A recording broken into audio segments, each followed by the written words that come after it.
She told me to put away my books, said this lesson was practical. But nothing in that classroom prepared me for the way she looked at me, like I was something she'd spent her whole life trying not to feel. It was supposed to be just another class, a box I needed to check before finishing my degree. An evening literature course, tucked away in one of the old brick buildings that smelled faintly of dust, coffee, and paper that had lived too many lives. I walked in expecting nothing more than a few lectures and long essays. Then she spoke my name for the first time. Ms. Hart. She wasn't loud, or even commanding in the usual way professors are. Her voice was calm, almost conversational, but it carried this quiet authority that made the entire room listen. Mid-40s, maybe, with that kind of beauty that doesn't announce itself but grows more striking the longer you look. Her hair, pulled back loosely, framed a face that had known both laughter and long nights. There was a kindness in her eyes, the kind that made you want to tell her things you hadn't said out loud before. I took a seat near the back, thinking distance would make it easier to stay invisible. It didn't work. When she moved around the classroom, her gaze found everyone, but every time it found me, it lingered for half a second too long. Not in a way that broke rules, but in a way that said she saw more than just another student. She began the lesson with a quote from Rilke, "For one human being to love another, that is perhaps the most difficult of all our tasks." The way she said it, soft, reflective, made the air feel heavier somehow. Around me, pages turned and pens scratched, but I just watched her. The rhythm of her gestures, the warmth in her tone, the ease with which she made words feel alive. Halfway through class, she passed by my desk. Her perfume, subtle, maybe jasmine, drifted across, and for a second I forgot the sentence I was writing. She paused beside me, glancing at my notes. "Good observation," she said quietly, her voice so close it sent a strange warmth through my chest. I nodded, trying to hide the sudden rush in my heartbeat. She smiled, that small, knowing smile teachers give when they've noticed something, and walked on. That was all. Just a glance, a few words, a fleeting second. But when the bell rang and everyone filed out, I sat there longer than I meant to, staring at the empty chair where she'd stood. Somewhere between her voice and that smile, something had shifted. The classroom emptied quickly, chairs scraping and footsteps echoing down the hall.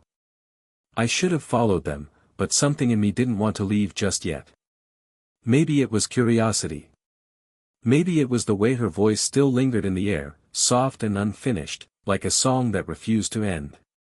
Ms. Hart stood near the window, stacking a few papers, her movements unhurried. The late sunlight stretched across the room, warm and golden, painting her hair in quiet fire. For a second, she didn't look like a teacher at all, just a woman lost in her thoughts, half smiling at something only she could see. I hesitated by my desk, then finally said, "Ms. Hart." She looked over her shoulder. "You can call me Emma, outside of class hours," she said, a playful ease in her tone. "What's on your mind?" I asked something small, about the reading, about symbolism, just to have an excuse to stay. But she didn't rush through her answer. Instead, she sat on the edge of the front desk, crossing one leg over the other, eyes steady on me. The conversation drifted from literature to life, how stories reflect who we are, how she once dreamed of being a writer herself before she found teaching. "I stayed," she said quietly, "because I realized it wasn't the writing I loved most, it was helping others find their voice." Her words caught me off guard. There was a trace of tiredness beneath them, like someone who'd given much and received only silence in return. I told her she still had that writer's soul, that you could hear it in the way she spoke, like every word had weight. She smiled at that. Outside, the sun began to dip lower, shadows spilling across the floor. The room felt smaller now, not claustrophobic, but intimate. She leaned slightly forward, elbows resting on her knees, listening as I talked about why I came back to finish my degree, how I'd lost focus for a while, drifted. "You found your way back," she said softly. "That matters more than you think." For a moment, silence filled the space, not awkward, but gentle, like neither of us wanted to break it. The hum of the old ceiling fan, the faint creak of wood beneath her, everything felt amplified, like time had slowed. Then she stood, gathering her bag. "You should go," she said with a small smile. "But I'm glad you stayed." I walked out into the cool evening air, heart unsteady, realizing that whatever had begun in that classroom wasn't just academic anymore. Something quiet had taken root, and it was already growing. The following week, the weather turned gray and gentle rain pattered against the classroom windows. The kind of afternoon that made everything feel quieter, closer. Miss Hart, Emma, though I only dared to think it, never say it, stood at the front of the room with her usual calm energy, a hint of mischief in her eyes. "Put away your books," she said suddenly, closing her own with a firm yet playful tap. "Today's lesson is practical." There was a soft ripple of confusion among the students, a few amused glances. "We're not studying from the text," someone asked. "Not today," she replied. "We're studying from ourselves." She began an exercise in expressive reading, how to bring emotion into spoken words. When my turn came, I felt the usual tightness in my chest. Public speaking never came easily. I held the book, trying to focus on the words, but halfway through the passage, she stopped me. "Don't read it," she said gently, stepping closer. "Feel it." Her voice had softened, and as she approached, the room seemed to fade. She stood beside me, close enough for me to sense her warmth. "You're holding the book like a shield," she said quietly. "Try lowering it." I did. My hands trembled slightly. She noticed, I could see it in the way her expression softened. "Relax your shoulders," she murmured. "Breathe with the line." Her hand brushed lightly against my arm, not deliberate, just enough to guide me. It was such a simple gesture, yet it sent a pulse of warmth through me that I couldn't hide. I took a breath and read again, slower this time, letting the meaning sink into my voice. When I finished, the room was silent. She smiled faintly, a proud, approving smile that made my pulse quicken. "Better," she said softly. "You let the words live." As the class applauded lightly, I caught her gaze. It wasn't a teacher's look anymore. There was something gentler in it, something that lingered longer than it should have. When the session ended, I stayed to help her gather the books. She thanked me, her fingers brushing mine as she took the stack. "You have more in you than you think," she said, eyes holding mine just a second too long. Outside, the rain had stopped. The air smelled clean, new. I walked home with that sentence repeating in my head, "You have more in you than you think," and I wondered if she knew what her words had started to mean to me. Days slipped by quietly after that practical lesson, yet the memory of it followed me everywhere, in the tone of her voice, in the warmth that lingered where her hand had brushed mine. I told myself it was just admiration, the kind a student feels for a teacher who inspires them. But every time I saw her, the truth felt harder to deny. She had this way of entering the room, composed, graceful, yet never distant. Her eyes always carried some private thought, a softness that seemed to reach past the surface. And whenever she spoke, I found myself listening not to her words, but to the way she said them, the pauses, the care, the small traces of feeling she tried to hide. The essays I wrote for her class began to change. They weren't just assignments anymore, they were conversations I didn't know how to have out loud. I wrote about loss, about rediscovery, about the strange ache of connection. She always returned them with quiet comments in the margins, beautiful reflection. "You're learning to listen to your heart." One afternoon, I stayed after class, pretending to review a book I didn't really need. She sat alone by her desk, papers spread out before her, the late sunlight stretching long across the floor. I noticed her pause, holding an old photograph between her fingers, her younger self with a classroom full of students, all smiles and bright eyes. But she wasn't smiling. "You look different there," I said quietly from where I stood. She looked up, a little surprised, then smiled faintly. "That was a long time ago." First year teaching. I thought I could change the world back then. Maybe you already did, I replied. Just one person at a time. She looked at me then, really looked. And for a long moment, neither of us spoke. The air felt heavy, full of things we weren't saying. There was kindness in her gaze, but also something else, a glimmer of recognition, like she saw the same longing I was trying to hide. Finally, she set the photo down, her voice softer now. You should head home. It's getting late. But as I left, I heard her murmur under her breath, maybe to herself, maybe to me, some words aren't meant to be written. They're meant to be felt. And I carried that sentence with me long after I walked out into the fading light. It was late in the semester when it happened, one of those quiet evenings when the campus felt almost deserted. The sky outside was bruised purple, and the hallways hummed with the faint sound of rain against the windows. Ms. Hart had offered to stay a little later for anyone who needed help finalizing their essays. Only 2 of us showed up. Then, one by one, the others left. By the time I looked up from my notes, it was just her and me. She sat across from me, reading through my draft. The small desk lamp cast a warm glow between us, cutting the rest of the room into soft shadow. Her glasses rested low on her nose, and she frowned slightly in concentration, not in disapproval, but in that thoughtful way she always had. You write differently now, she said finally, looking up. There's more emotion, more truth. I smiled faintly. Maybe I'm just starting to listen. To who? She asked gently. I hesitated. To the part of me that stopped being afraid to feel. Something flickered in her eyes, not surprise, but understanding. She closed the folder slowly, resting her hands on it. The silence between us deepened, stretching into something fragile and alive. Then the lights flickered, once, twice, before fading completely. We both laughed quietly, the sound echoing in the dark. Old building, she said, her voice softer now. It does this every storm. A dim emergency light flickered on near the door, casting a pale glow across her face.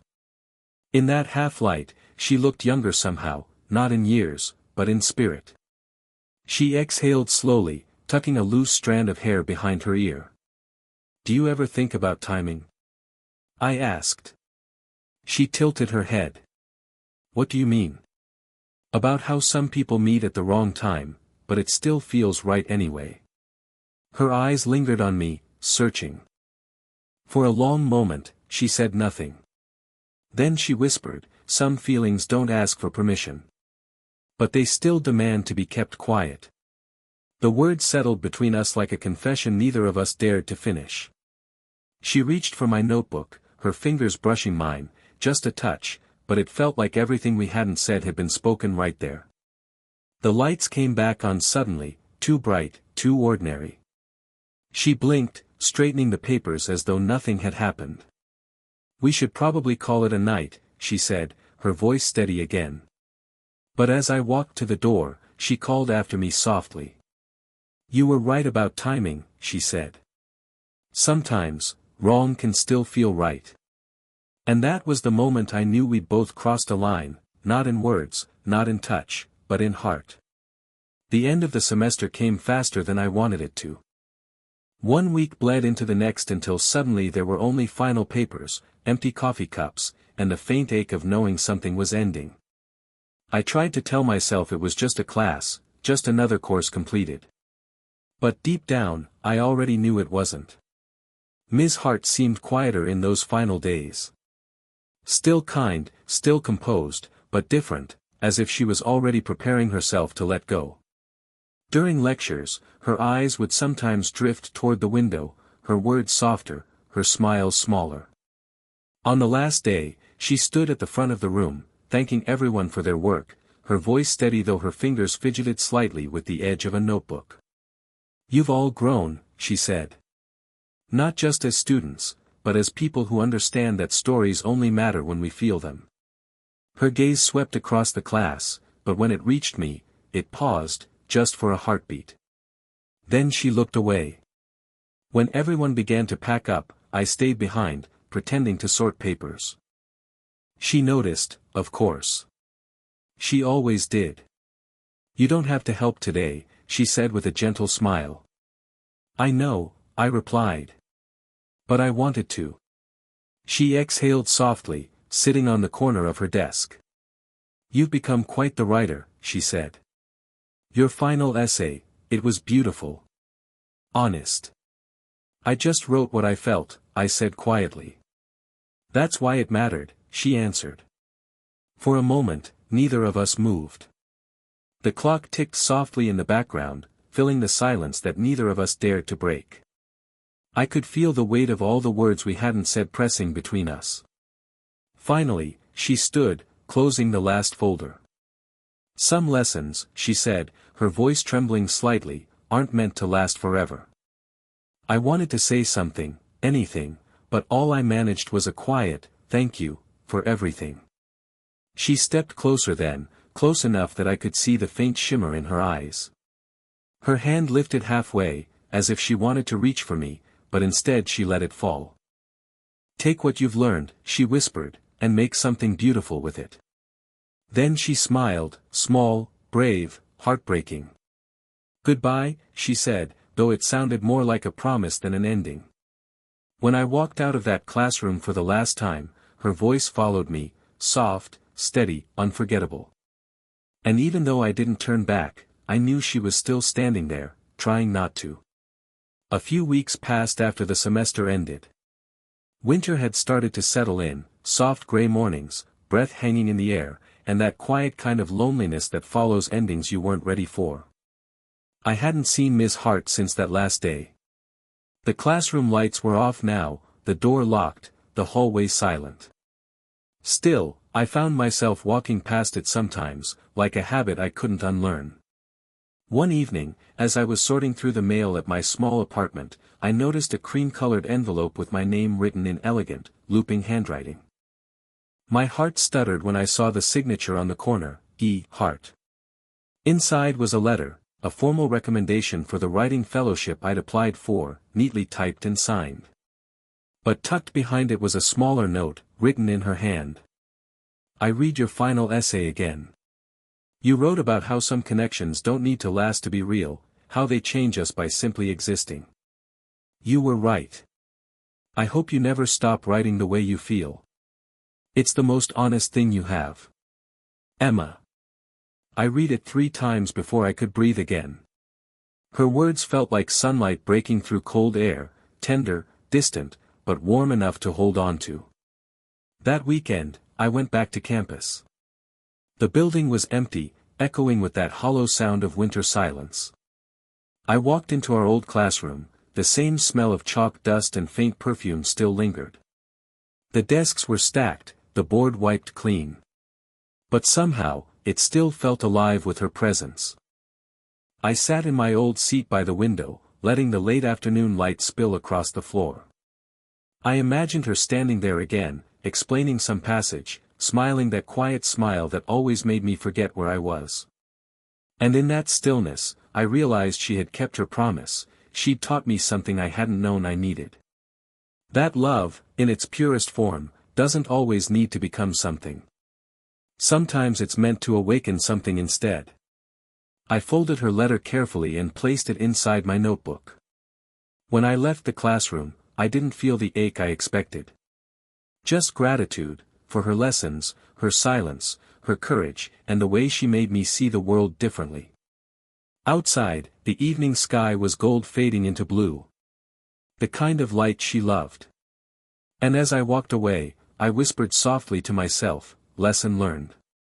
If this story touched you, if you've ever had someone who changed you quietly, without asking for anything in return, leave a red heart in the comments. Subscribe for more slow burn stories about love, memory, and the lessons that stay with us long after goodbye.